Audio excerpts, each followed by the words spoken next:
Hey, I'm Wes, the Explosion, and imagine how shocked I was when I got an email from my local comic book shop telling me that my box would have issue 1 of Mega Man ZX Timelines on Wednesday. While I'd heard that the release schedule had been screwed up, I didn't expect the 4th in line to come out first. Well, turns out it was a computer glitch and it was actually Mega Man Timelines issue 1 that I got. Though since I thought that had been delayed again, it was still kind of a surprise, just not as big of one. I'd already talked about issue 0 that came out on Free Comic Book Day, as well as my own predictions and hopes for the line, and that did fairly well, so why not give the first full issue a look and see how it stacks up? Of course, I still want people to give the book a try themselves, so to spoil my overall feelings, it's a strong recommend. And to account for people who still need to pick it up, I'll be breaking this up 3 ways. General thoughts, basic contents, and my takeaway from the actual story, so no, light, and then finally heavy spoilers. I'll have them labeled in the chapters, so feel free to skip around. Or just play the unwanted parts in the background on mute so YouTube doesn't get upset about watch time. The writer is Travis Maiden, who did issue 0, and artist Kenny Ruiz, who did 1 section of the same book. Based on the style, I believe it was the part with Windman. On that note, the pages here look really good. I mentioned last time how some parts felt more cartoon, some more anime, and this is definitely in the latter camp. While Rush looks a little odd to me somehow, everything else fits the style really well and looks super sharp. While I don't want to oversell it, even if you ain't a big reader, comics or otherwise, some of the visuals here might be enough to make it worth the purchase. This is the main cover, which is pretty indicative of the inside's contents. I ordered that one along with the Udon store exclusive that was pretty expensive, but hey, it's Mega Man, and I picked up this variant from my comic shop. This one's probably what I'd recommend if you can get your hands on it, since not only is the style cool, but they stuff so many characters on both the front and back from all 5 series in the main timeline that it's a lot of fun picking out individuals. Though it's also a bit staggering. It almost feels like they got everybody, though that's impossible since there's like a billion Mega Man characters. Really gotta wonder the process they used for this and how they kept track of everything. Plus, a part of me thinks I could get another video out of just going over the full spread. As for the writing, it is also pretty good. While the Free Comic Book Day release was fun, there wasn't a lot of substance there. It hopping around between past boss fights, which, I mean, it was a promotional offering, just showing off a lot of cool characters, art styles, and Mega Man's sweet moves to try and sell people on the paid series was the main goal. This one absolutely delivers though, with a much weightier story that shows off the personalities of the characters involved, but still does keep a few puns tied into their gimmicks within their dialogue. Beyond that, I need to get into a few specifics, though I'll try to limit it to just the basics and what's in the preview pages. As you can probably guess from the cover, this is a Mega Man 11 story. My knee-jerk reaction is that this is a little strange, since that puts it at the end of the classic series as we know it, but actually thinking about it, Archie and a few other adaptations already covered the first few games. 11 was the best-selling Mega Man title, as far as we know. Capcom really needs to update some sales numbers, and with it being the only mainline title that isn't retro, it probably has more recognition with newer players as well, so this might actually have been the smartest place for them to start. As for all you wondering if your favorites show up, the bulk of the issue is a battle between Rock and Rush against Blast and Torchman. No, not that one. Anyway, with the battle taking up so much space, it's pretty well fleshed out, with some twists and turns and emotional moments.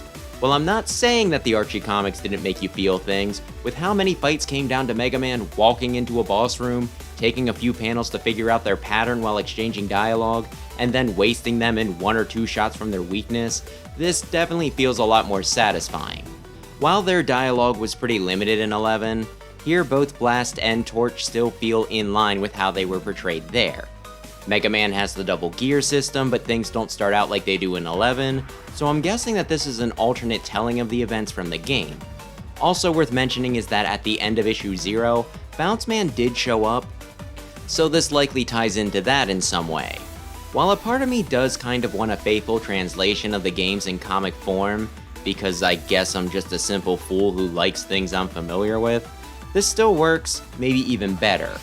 To reference Archie again, While they definitely took some liberties with the side games and original storylines, the adaptations of 1, 2, and 3 did largely come down to Mega Man running through a level for half a page, then doing the insta-boss kill thing I mentioned before, with major arcs being limited to 4 issues. Being on a tight schedule like that really could make things feel rushed, which probably was my biggest complaint with the run. While I wouldn't condemn the Archie series, seeing things move along at their own pace here is really refreshing. To wrap up this section, I'm gonna give a very vague spoiler, this is your warning, and say that at the corner of the last page, there's a little text box that says, "To be continued." The panel in question certainly not looking like an ending. This was another little surprise for me, since I was under the impression that each issue 1 was meant to be a one-shot and then spin off into a mini or full series if they did well enough.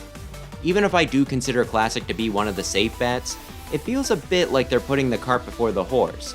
Though given that this one is based on an established game, if this book does somehow fail, we could just reinterpret the text to mean, "To be continued" in Mega Man 11. Available now on all major platforms. Still, it is encouraging that they do seem to have plans for more, and hey, if you're still on the fence about picking this up, I think it is worth knowing that this might be more than just the one and done that it initially seemed. Okay, now I'll be discussing the issue in detail, so if you haven't read it yet but plan to, skip ahead. Also, while I could scan my copy, I don't want to mess it up or just share the contents of something that I'm hoping people will go out and buy, so we're making do with footage from the game and the preview pages again. I'll be giving a brief summary so that everyone can kinda know what I'm talking about, though ideally, you'll have your own copy and can follow along. If you want to pause this and go pick one up, go ahead, I'll wait. Okay, it starts out with an explosion, clearly meant to call out Mega Man, who, along with Roll, see it on TV. He takes off on the rush jet and 2 hooded figures await him at his destination, which are soon revealed to be Blastman and Torchman. Blastman's the main one he faces off with, him using a combination of his Chain Blast and Met's rig to explode to attack, while Mega Man weaves through them with Jet and the Speed Gear. Torchman wants to fight him one-on-one, whereas Blastman is just focused on making as big a booms as possible, and when Mega Man is temporarily taken off the board by a large Chain Blast, probably from the Power Gear, the two get into it. Probably not a good idea for Blastman, considering, well... Anyway, Torchman finally notices that Blast has been using Mets as bombs, which angers him, and Blastman takes that chance to hit him with one of his improvised walking explosives. Meanwhile, Mega Man takes care of Rush, who took the brunt of the previous attack, and while doing so, gets attacked by Blastman again. He starts linking multiple Chain Blasts together, but Mega Man, who has had enough, hits them with a shot from the Power Gear to blow them up on their owner. He then goes to tend to Rush again, but one damaged Met remains. A fatally wounded Torchman pleads that Mega Man show it mercy. Rock and Rush work together to free Torch's body from the rubble, and with a few parting words, he passes. Mega Man checks the Met, sees that the explosives defused, and then sends it off after repairing its helmet, just in time for a damaged Blastman to get back up and restart the battle. So, a lot to unpack there. First, Mega Man 11 starts with a bunch of Robot Masters being kidnapped and reprogrammed from Light's lab by Dr. Wily. But here, Mega Man's brought into the fight by a TV bulletin. Of course, when he fights Blastman, Blast comments on how Mega Man has a prototype double gear, which implies that he's been seen using it before. So that doesn't negate 11's opening scene, this could just be partway through the game. Still, he doesn't go through a weird theme park / movie shoot to fight Blastman, he just flies into the city and finds both him and Torchman. The double boss encounter and Mega Man needing to go fight them when they show up, rather than knowing where their base is at and hunting them down, is why I'm saying that this isn't a beat-for-beat adaptation. Liberties are being taken to fit the new medium. Though to back up a bit, Roll's wearing her outfit from 11, Rock's wearing the 23 shirt he had in the game's intro, which... why did it have 23 on it again? And Tango appears briefly on page 3, more a cameo than a character. That he's a more obscure helper and that the fight takes place in Symphony City, a location that I thought was new but is actually in the Japanese-only Rockman and Forte sequel, shows that the creative team really knows the material. I also like how Roll calls Rock Rock and not Mega, since there were a few games that tried to retcon that into being his civilian name. even though that completely ruins the whole rock and roll thing. Her name's just weird without it. Moving on, it's interesting that when you first see them, Blast and Torch are wearing hoods. With the cover and bombing, Blast Man was a safe bet, but since the start of the book didn't match up with 11, a part of me thought that this all might not be based off the game, but just a random side story, so I actually questioned who was with Blast Man initially. Even when they showed his face peeking out from under the hood, it took me a moment to recognize Torchman. Both of their personalities are on full display, Torchman being in charge, but him unable to rein in Blastman, who just wants to cause as big and as many explosions as possible, and Torchman not being able to step in to stop him since his sense of honor doesn't allow him to turn the fight into a 2-on-1 or just a free-for-all. Guess Rush doesn't count. Worth mentioning is that Blastman uses a bunch of yas and yurs in his speech, which feels less like an accent and more irreverent. Anyway, Torchman is horrified when he finally notices that Blast is using Mets as bombs, since he sees them more as innocents, not warriors like them, whereas Blastman sees it as him giving them a higher purpose, calling his explosions art, and I guess also seeing it as a form of self-expression. This shock and disgust, along with the precarious ledge Torch is standing on, is probably the only reason Blast is able to beat the Robot Master who has his weakness.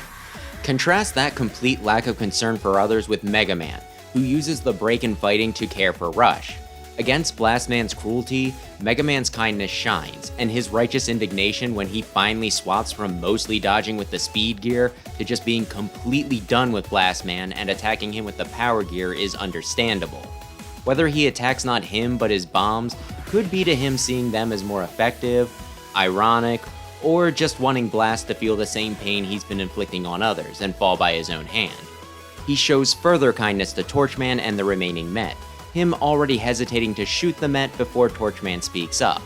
I also like how Torchman never really apologizes, he instead owns up to his shortcomings and takes responsibility for his actions, asking only for mercy for the Met rather than himself.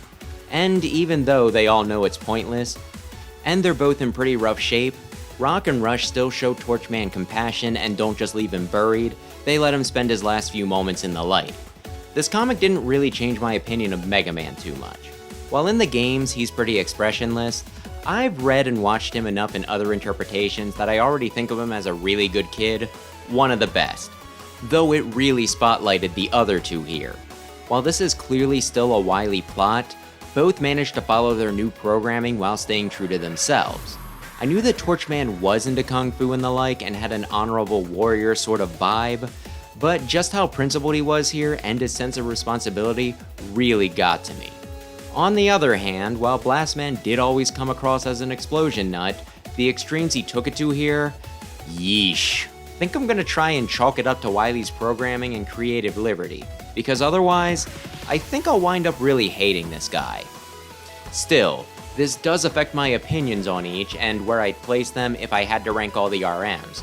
Torch stock's going way up, and Blast falling a bit. And of course, Rush is always a good boy. I was also surprised by how upset I got about the Mets being used as bombs. I have wiped out so many of these guys, barely even acknowledging them in the games, that it seems almost hypocritical for hating Blastman for doing the same, and yet, here I am, sympathizing with the little guys. I imagine to some degree, it's because when I do it, it's just video games. They're enemies, not characters, and the pixels only get across so much personality. Another thing is that the Mets are my enemies, whereas they should be allies for Blastman. If I had to consciously kill Rush to beat a Wily machine, I'm not sure I could live with myself. Have I ever mentioned that I don't sacrifice Cyber Elves in Mega Man Zero anymore? We can also give credit where credit's due, and just say that the writing and art did a lot to make me actually care about these mass-produced little boogers, as well as really define who the major characters here, or at least their interpretation of them, are. It's a major win for the creative team behind this, and I can't wait to see who pops up next. So again, I really liked the first issue of Mega Man Timelines. It's a hearty recommend from me. I'm hoping it does well, though at least at my own comic book shop, all the free comic book day issues were snatched up by the next time I visited, compared to some of the other offerings which are still hanging around. And when I went to pick up my issue number 1 in the evening the day it was released, there were only 2 copies left, so it seems to be doing well, at least in my town. Of course, issue 1s tend to do better, and there's always a chance that it was considered so niche that they were conservative with what they ordered. Plus, this is just one store, so it's hard to judge just how well it's doing, though I remain optimistic. Hopefully Udon releases some numbers, and hopefully they're good. But hey, if you like the sound of this and want to see it succeed, maybe consider picking up the book as well. Buying some extra variants would also help, though that'd be going above and beyond. Just getting it in your hands and talking about it is the main thing. So, what about you? Did you pick up the issue, and if so, what did you think, and what are you hoping to see going forward? Is there an upcoming entry that you're really looking forward to, and did I convince anyone to give this a look? I'll probably cover at least the first issue of each series and decide if I want to continue after that, but for right now, thanks as always for watching, and maybe consider subscribing if you're into retro games, especially Mega Man. Up next will be X Timelines. Presumably in July, but I guess we'll see.